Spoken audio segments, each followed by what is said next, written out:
And welcome back. This is the X Zone. I am Rob McConnell, coming to you from our broadcast center and studios in Hamilton, Ontario, Canada, on the X Zone Broadcast Network, Talkstar Radio Network, Mutual Broadcast Network, iHeartRadio, Zeno FM, and our good friends at Simul Radio and Simul TV.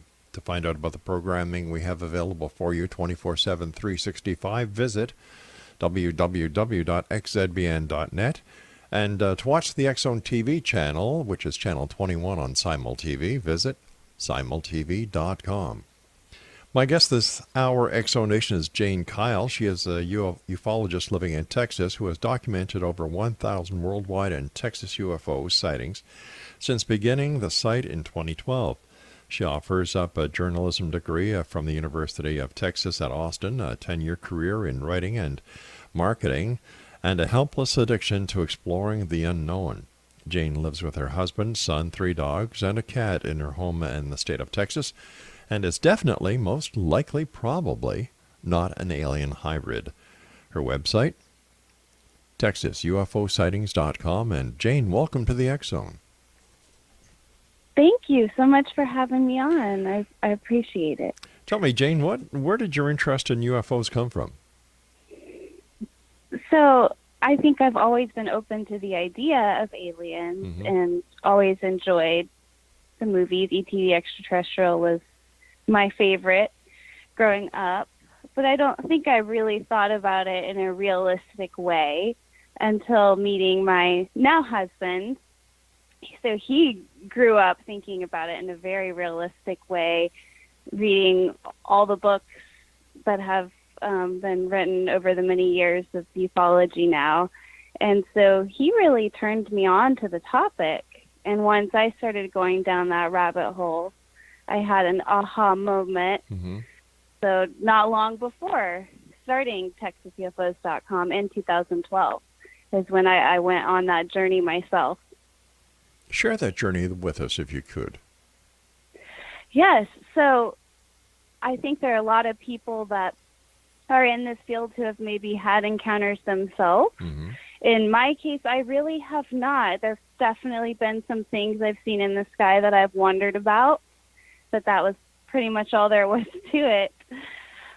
But when you read case after case after case of sightings of craft that all have these similar trademarks, or encounters with gray, shorter gray beings, those classic gray alien emojis that we all see, you cannot write off that evidence as anecdotal, or, well, because I haven't seen an alien, it must not exist. You just can't.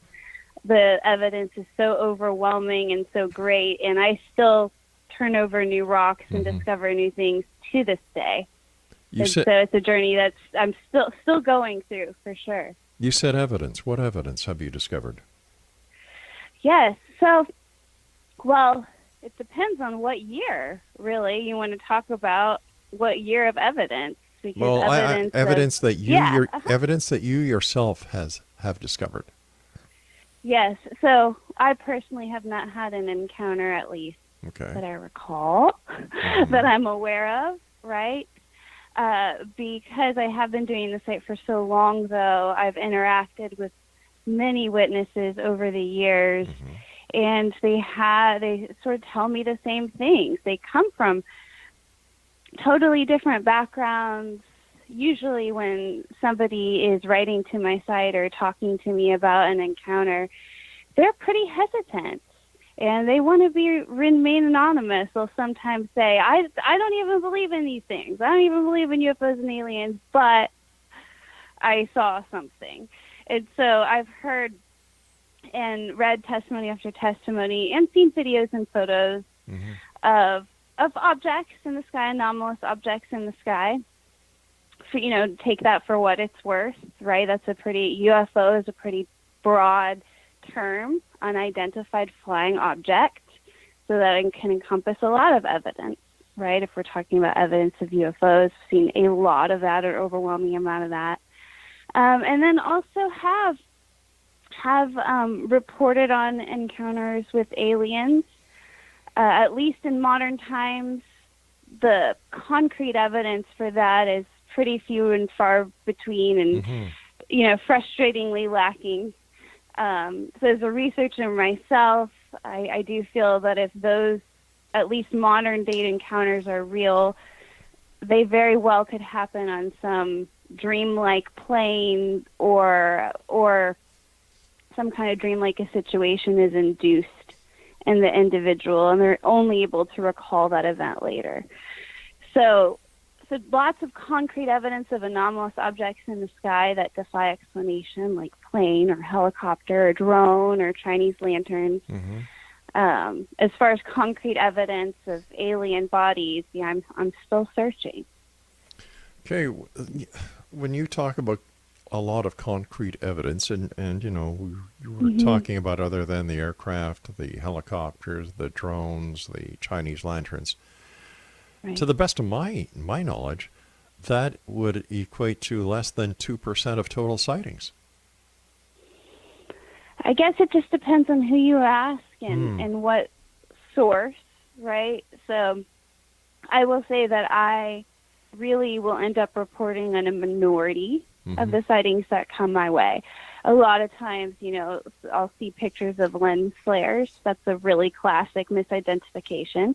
It's not a crazy person who's had too much to drink, or it's not a hoax. It's just somebody that took a picture, and now they see a really strange ball of light in their picture that they wasn't there, with their naked eye. That's an example. So there are definitely, I would say, a minority of the sightings that come to me seem worthy of that investigation, and then only, a certain percentage of those, right, are going to remain unexplained year after year.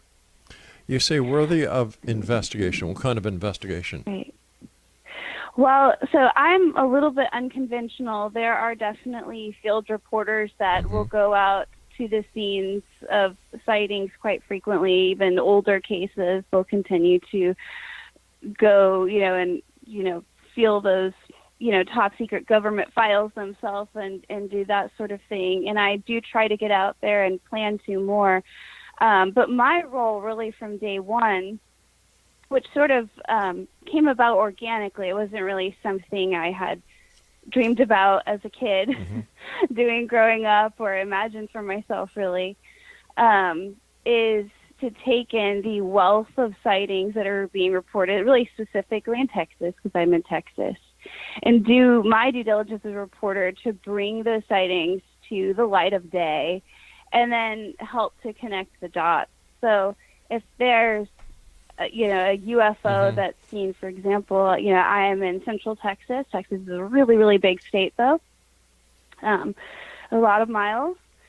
So if I see something, let's say here in Central Texas, and then somebody else sees something very similar in the same location, same date, that's a lot more worthy of bringing to the public light and seeing, has anybody else seen this? And you kind of begin a journey of collecting other photos and evidence and reports, which can bring some validity to that sighting. And then, of course, I've accumulated some great contacts over the years with even like local meteorologists and, airport folks who will help and look at videos or photos and lend their explanations from time to time. So a lot of it is connecting the dots. There's a map right now on the site that I should add an easier link. It's a little bit buried, of triangle UFOs that have been seen over the past few years, because that's been a real persistent video that we've seen, not just in Texas, from around the world. So it's being that doing that documentation and that study, and honestly, a lot of the time, really leaving it in the community's hands for them to judge. They're really amazing investigators, and they'll often comment and connect the dots and debunk things, really. A lot of the time, they're helping to debunk things. All right, stand by. We've got to take our break. We'll be back on the other side of this 2-minute break. Exonation, our guest this hour is Jane Kyle, www.eyewitness, TexasUFOsightings.com, and we'll be back on the other side of this break as we continue here in the X Zone from our broadcast center and studios in Hamilton, Ontario, Canada.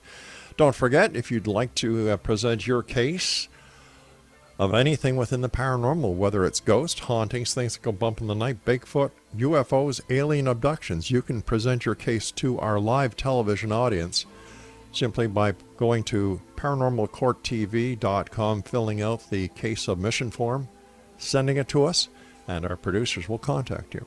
This is the X Zone. I am Rob McConnell. Don't go away.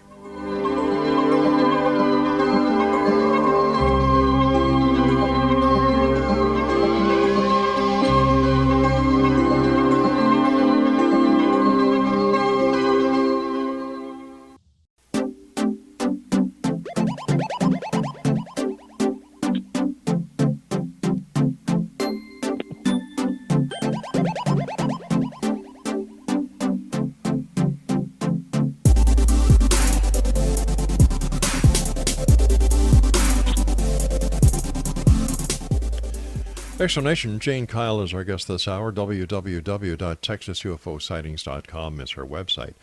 Jane, you mentioned that as a reporter you take due diligence in reporting the sightings that come to you. How do you take due diligence? Do you vet the information? Do you vet the person who's making the report? Do you do background inquiries to see what the who, what, when, where, why, and how of the report are? So there are investigators who do all of that. You can, if you want to do that, you can sign up for MUFON. Is a really wonderful. No. Hold on here. You said as a reporter you take due diligence. Yes. So I do within my time and resources that are allotted to me in life. If I could drop everything and investigate every single thread to the best of my abilities, I will. There are, just can't be everywhere at once. Most witnesses are quite shy about the information, and when I try to follow up, the truth is they don't really seem to want to. So, you'll have a MUFON, a witness go to all this trouble, even do a drawing or, very hesitantly sends you a video, but then not really want to follow up.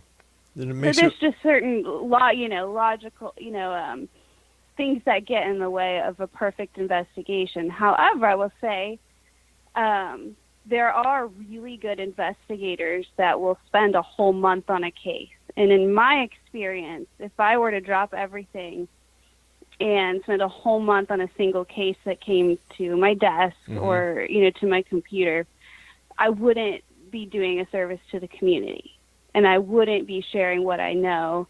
And so what I have found that my role personally as a ufologist, we all contribute our different things. Some researchers spend time on old cases, and that's really all they do, right? Is they write new books about old cases. And I just talked about the MUFON field investigator. Recommend people do that if they feel strongly about this. The best I can do as a reporter is to collect, to basically pour through all those sightings that are happening in Texas and in the world as well, in the U.S., whether it's going to MUFON, whether it's going to New Fork, whether somebody uploaded a video on YouTube, or somebody tweeted something, or somebody sent me something directly, and then do my best due diligence to, that there are indications of hoax. It has all the flags of a hoax. I've become just kind of good at that. My gut instincts about things, and only bringing those, more vettable cases and the ones that have in common with other cases that people are reporting to the public eye, so the public can really help. The community can be in the know and help, and also help investigate. But aren't you just reinventing the wheel? No, that's actually why the website really happened. I didn't really choose to do it. I was just, somebody online or reading books about these topics, and I had a journalism degree, from UT Austin. So I knew I had done I'd done fashion blogging. I had a fashion blog at one point. I did a more national paranormal website. But what I found was, being in Texas, I ended up finding about all these strange cases and things going on all the time, but there was no media coverage for it. Well, the local Texas outlets weren't covering it. And I thought, well, what if I could just make a site and I could really aggressively document these sightings, do the investigations that I can do. I have a very interesting witness interview coming up along those lines that I'll be posting. And so it kind of just came to me. People were writing to me about what they were seeing, and there really wasn't this other forum or outlet for them. Why do you think your local media doesn't cover this? I guess it wouldn't be fair to say it doesn't ever cover it. I actually do have some nice local media contacts here that will reach out, and do occasionally, cover some of the more interesting sightings. But by and large, they don't. And I think this is something we see in the national news as well. It seems like the paranormal cases that get a lot of the attention in the media are just the more really sensational ones that sometimes end up being hoaxes. Well, could it also be or that getting debunked? Could it also be that the public is losing interest in the UFO phenomenon since there's never any hardcore evidence? Well, if you hadn't seen something yourself and you weren't, you didn't know about websites like Texas UFO sightings, I think that would be your assumption, is that the flying saucer craze or whatever it was is well over. I hear all the time, with all the cell phones and the selfie culture, why aren't we seeing better photos of UFOs? That's an excellent question. Right. And so two things. Well, one thing is it's not really the case. You're just not seeing it on CNN, right? You're not looking for it. If you were looking for those photos and videos every day, you'd find them. But listen. Let's be honest with each other here. Anybody can fake a photo these days. Anyone. Well, yes, and that is part of the problem. So that is kind of to the next point, is if something looks like a really clear spacecraft or alien, you're immediately going to think, oh, that's just too good to be true. That's a hoax. And then, we do have really advanced drones and advanced, U.S. military craft, right, these days, too, as well. So it's really easy to shrug things off and say, I'll just say this. If I'm an advanced alien sneaking around on planet Earth, I think I would find it quite easy to do. Let me ask you this question based on your last your last statement. Why do you think an alien would want to come to this planet? We're so backwards. We're so screwed up. Look how we treat each other. An alien would have to come from a planet worse than ours in order to find us interesting. And if they can travel time and space, they're more advanced than we are. So what the heck are they here for? Right. Well, and maybe that's why they're not making themselves very obviously known, right? Maybe that's why they're not landing on the White House lawn and coming out of their spaceships and trying to shake our hands. We've seen that throughout history, even when certain human civilizations, first interacted with others, the hostility and the fear. Sure.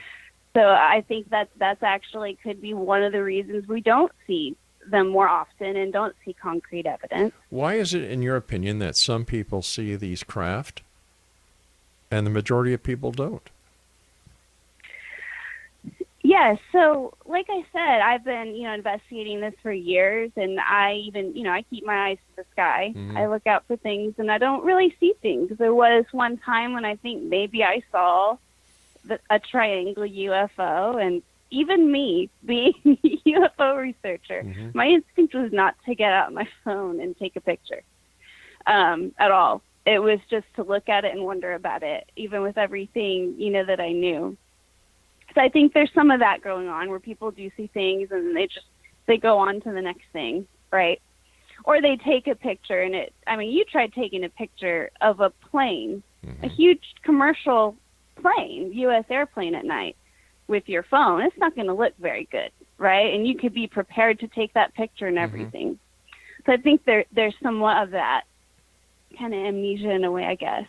But also I would say that I don't necessarily believe that if aliens are visiting, they're visiting everyone all the time.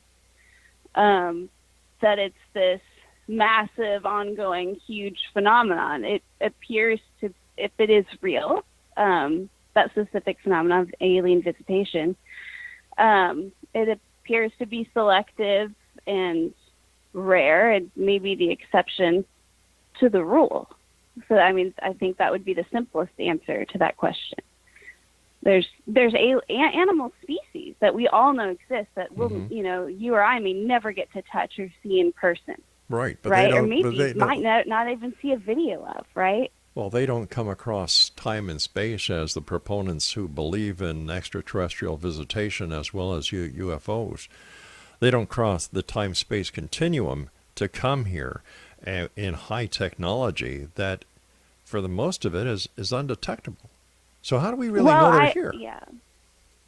Well, I think that's what I would say is we have animal species not even trying to hide from us right here on Earth, that it's hard to detect.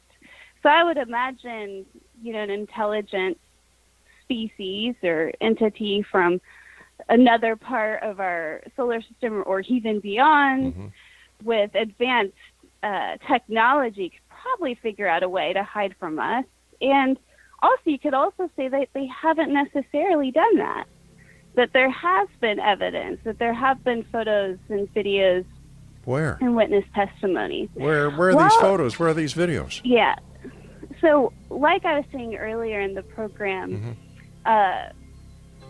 evidence of alien bodies is not as strong as the evidence for anomalous craft in our skies. All right, hold on here. We've got to take our news break. Please stand by. ExoNation. Sure. Jane Kyle is our guest this hour. TexasUFOsightings.com is her website. And we'll be back on the other side as we continue. Right here from our broadcast center and studios in Hamilton. Man, I'll tell you something. We've never seen UFOs here. We'll have to start asking in more. Canada. So long now. We'll be right back.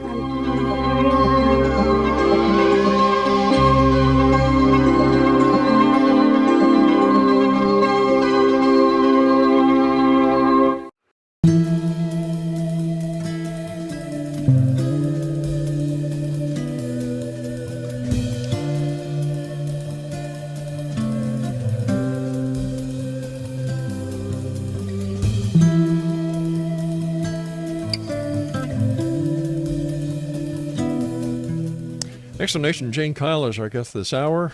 Her website is TexasUFOsightings.com. Jane, what is the difference between what you do on your website and what MUFON does on theirs? So MUFON actually have a really good YouTube channel now. They weren't really updating it for a while. But MUFON is essentially just a really big database. So, I write in, my UFO sighting, it goes into a really big database. It's really, really huge and overwhelming. Right, but it's searchable. Right. Yes, exactly. Right. And so MUFON is one of my sources, is how you would, put it. So I can search that database, and I have some MUFON contacts as well. That will help chime in on cases, I'm looking into. So, I would put MUFON in the category of NUFORC is another one. Sure, Peter another Davenport's, great UFO database. Yeah. So what's the difference then? If you're going to the MUFON database to get information and you use Peter Davenport's database, what makes yours different? Mind you, MUFON has investigative teams that actually go out and do investigations. They communicate with other teams around the world. Peter Davenport, great guy. Had the pleasure of talking to Peter many times. Great database. So what makes your database different? Well, you'll have to ask all the people that come to my website. No. I'm asking you. I'm asking right. you. I'm not asking the people who go to your right. website. I'm well, asking if you want to go to the MUFON database and click through 5 photos of lens flares, and then click a photo, of a testimony with very vague information, to then find the good sightings, you can. Most people don't want to do that.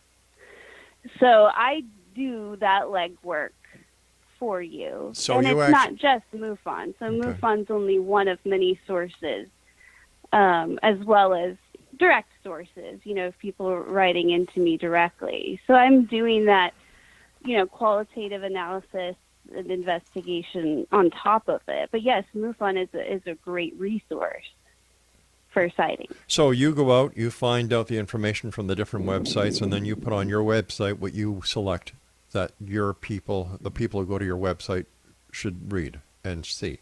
Right. Yeah. I can go through just example after example of, cases where essentially I was able to help crowdsource information about cases that otherwise might be out there totally isolated, not even know that they existed, or we may not hear about because witnesses didn't know that other people had seen it as well, because they're just average Joe going about their day in Texas. They're not going through the MUFON database, right?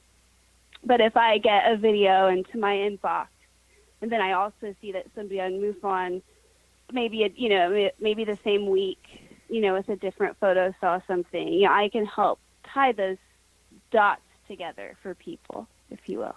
What investigative techniques do you use, and where did you learn how to be an investigator? Well, I wouldn't necessarily call myself an investigator. So I would say that I'm a reporter, UFO researcher, ufologist. I think it's just like anything in life, but there's no ufology degree in college. So it's just one of those self-educated things where you're reading and researching and learning every single day, year after year. So you get used to the patterns and the trends, and mostly I'm an expert on things that aren't UFOs. Those are Chinese lanterns. Those are military flares. That's Elon Musk's SpaceX rocket. He's caused a few UFO panics. So it's just the reporting and the trial of error, and just becoming an expert. I have interviews on our YouTube channel with Nick Redfern, who he's a Bigfoot and a UFO expert. Yeah, we all know Nick over here. So just getting to know the experts as well. So basically, talking to them. So basically, you're an archivist. You archive information. I would say there's probably not just one thing I do in the realm of ufology. But I would think, yes, that's part of it. Part of it is archiving, documenting. There absolutely is an element of investigation. And then there's an element of a lot of the investigation is also investigating the media. Oh, wait a sec here. You just said that you weren't an investigator. So if you're not an investigator, how do you conduct investigations? Well, you just seem to want to try to find a specific word. Well, you see, So I'm just trying to help you out here. You're not. You're baffling me, and you're baffling the audience. So I'd like to kind of focus back in, because if you say you do investigations, that means you're an investigator. It's common sense. Right. Okay. Well, we can talk about some of those investigations. Okay. Let's talk about those. Good idea. Yeah. So there was in April 2017. There was an object that was filmed by multiple people. It looked like, honestly, it just looked like a plane or large ship crashing. Wow. But there was nothing in the San Antonio News about it. And there were people just blowing up my Facebook, sending me videos. And so I featured that, was able to document more cases. That was then featured in the local San Antonio News at that point. I was able to get some meteorologists and airport people to chime in on their take, and nobody really could really identified at the end of the day. There were the explanation not given by actual witness who saw it, but the local airport and meteorologists is this could be actually just simply a plane making a strange contrail with how the sun was setting on it. Right. So, that's an example. But, yeah, it just goes on and on and on, just different cases. And rather, though, than drop my hat and go physically travel, I mean, there's hundreds of sightings. Well, in Texas, I mean, if we just scale it down to Texas, there's still an overwhelming amount of sightings out there to investigate. And so it's much more beneficial to say, hey, there's been 5 triangle UFO sightings this month in central Texas, rather than, spend a whole month maybe in one of those locations learning about it. So it's just, there's definitely a limitation to what investigation I can do. Okay. So I try to offer up everything I can, and some of that is, yes, documentation, archiving. What's your favorite? Some of it is more hands-on. It just really depends. What is your favorite UFO case? So of course, I'm partial to Texas because those cases are the ones, I've really investigated the most. And I'm partial to anything involving alien entities. Like I had said, these days, it seems like when people have encounters with the gray aliens, it seems to almost be in a dreamlike state. So it's hard to do much with that. But back in the day, there were just case after case after case of these entities. And one of those cases, really entity cases, if you will, was in 1897. So this was before the first plane, right? Before drones. And so this was in 1897 in Aurora, Texas. Was that also before airships? So this was actually, so it was the late 1800s. There were before any known airships, yes. There were mystery airship sightings in the late 1800s. So multiple ones, mostly on the West Coast. But in 1897, one of these cases was in Aurora, Texas. These ships were cigar-shaped, very strange, of it crashing in Aurora outside Dallas, Texas, 1897. And then apparently there were these small, alien, quote-unquote, bodies recovered, and there was a Christian burial done at the time. The military was reported to shortly after that kind of swoop in, and we don't actually really know, I don't think, where the original burial site is anymore, but there are some stones documenting the case. But those airship sightings were fascinating, and even Thomas Edison had to say that he wasn't responsible for them because there were rumors going on, where are these ships coming from, who made them. So, yeah, those late 1800s airship sightings are interesting. And then, of course, if there was, strange humanoid beings in these ships, it just adds a whole other strange dimension to those cases. All right, stand by. We've got to take our final break, and we'll be back on the other side of this commercial, wrapping up this hour with our guest, Jane Kyle. She is a ufologist living in Texas, and her website is texasUFOsightings.com.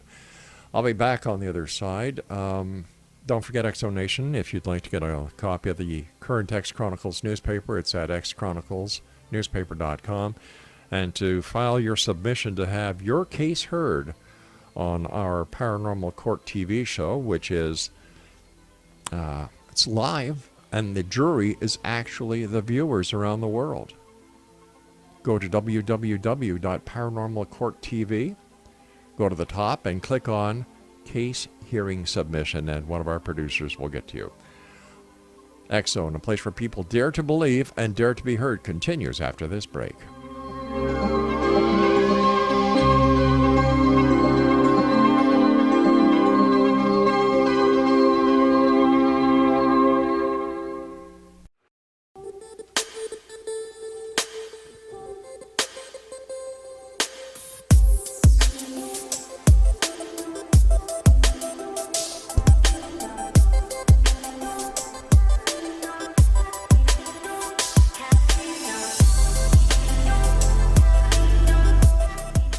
Exonation, Jane Kyle's our guest this hour. She's a ufologist in Texas. Her website is texasufosightings.com. Jane, why do you think that there has never been disclosure made by a sitting president as to the reality of the existence of UFOs and extraterrestrial visitation? Well, so Hillary Clinton, before the last election, actually, she made that part of her campaign. She said that she was going to get to the bottom of the topic, and she talked about it on late night radio, radio, TV, and, the rest is history. So we don't know if she had become president if you would be asking me that question today. I'm not sure. So we might be getting closer. The presidents, there's been President Carter, President Reagan, there's been, President Clinton, Bill Clinton have talked about UFOs and their interest in them. So it definitely seems like there's a president is poised to talk about it in the near future. Isn't it funny that President Jimmy Carter had his own UFO encounter, and yet while he was president, he did not reveal or release any information if there was any information to release? Right. And so I think this goes back to why do we not see more evidence of UFOs and aliens? Well, presidents have been pretty quiet about this topic. So we can assume if there's something to this, it's been declassified for a reason, it's top secret for a reason. So that, that would be my guess, is that's why we haven't heard a president talk about it. Now, in December 2017, though, it was a pretty amazing New York Times article that detailed the Pentagon's top secret investigation of UFOs as recently as 2007 to 2011. Right. So that was a pretty groundbreaking article. It also talked about how they had basically a private budget contract with Robert Bigelow, Bigelow Aerospace, to help study and even store UFO materials, essentially, and how they didn't believe that UFOs were from any known man. So it's pretty groundbreaking article, but I'm not sure that the general public has really fully processed all the implications of that article. But wasn't that just reported in the New York Times, and the New York Times doesn't have a very good credibility rating these days? Well, yeah, maybe that's part of it. Maybe if that article had come out, a while back, maybe it would have been listened to more. I think that's very astute of you. But it definitely was. It was unprecedented. I mean, that was probably one of the biggest government disclosures I've ever seen. We often hear disclosures about things that happened way back when. Well, when you say government disclosure, in order to be a government disclosure, the information would have to come from the government, not the New York Times. Right. So it was Pentagon. And that's a good, and that's more than semantics. That's fair. I guess it was just the closest to government insiders, i.e. the Pentagon, disclosing investigation into recent UFOs. So, like, for example, you can go on to FBI and read files about Roswell and things that happened a long time ago. Or CIA also has a whole section, reading room, where you can read some really crazy things, that happened from a long time ago.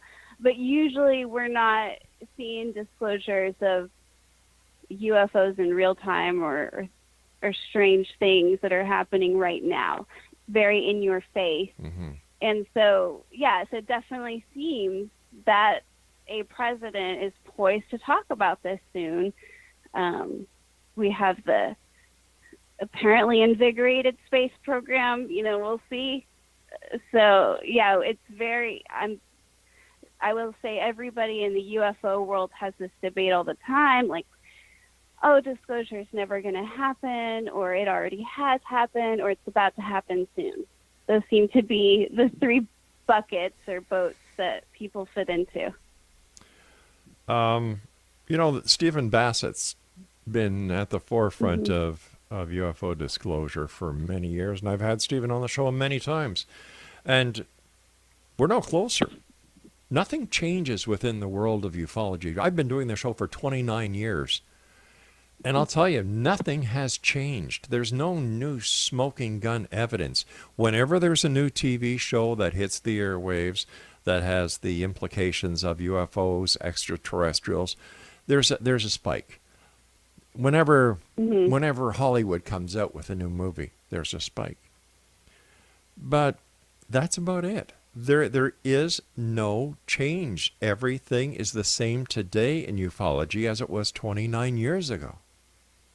How come? If ufology is real, if UFOs are real, if extraterrestrials are real, should there not be some change?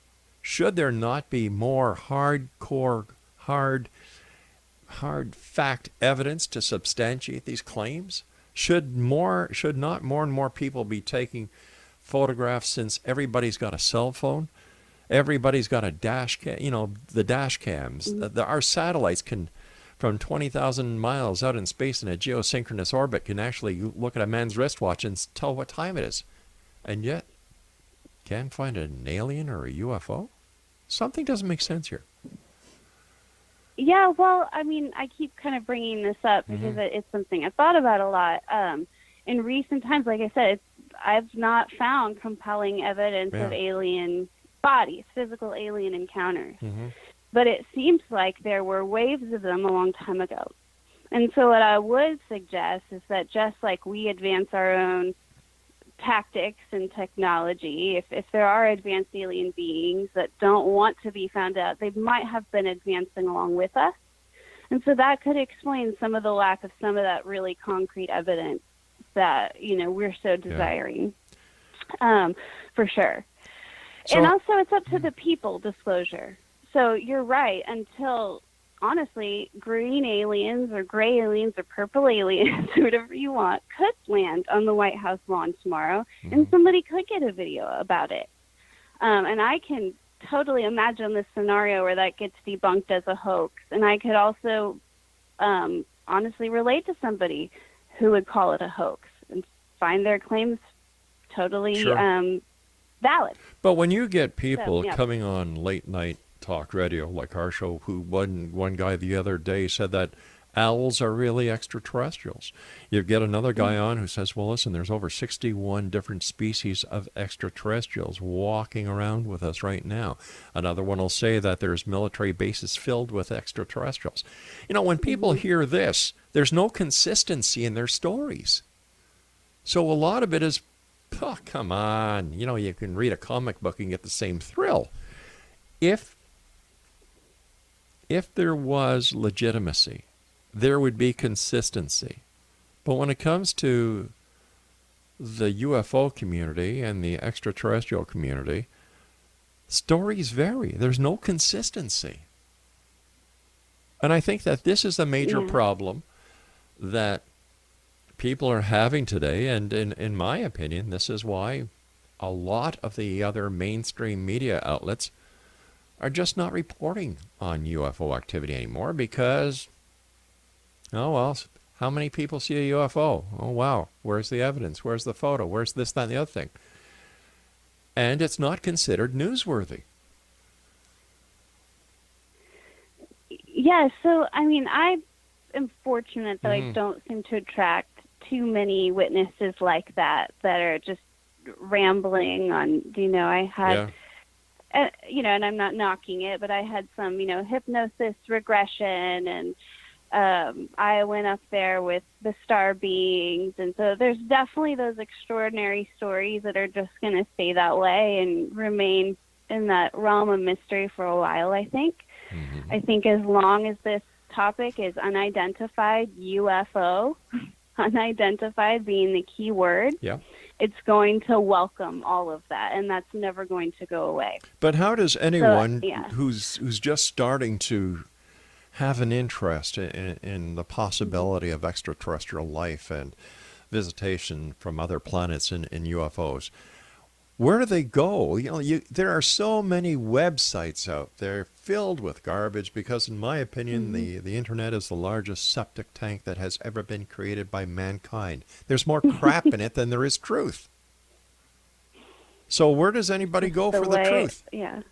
The way of communication seems to go that way in history. Yeah, so know your sources.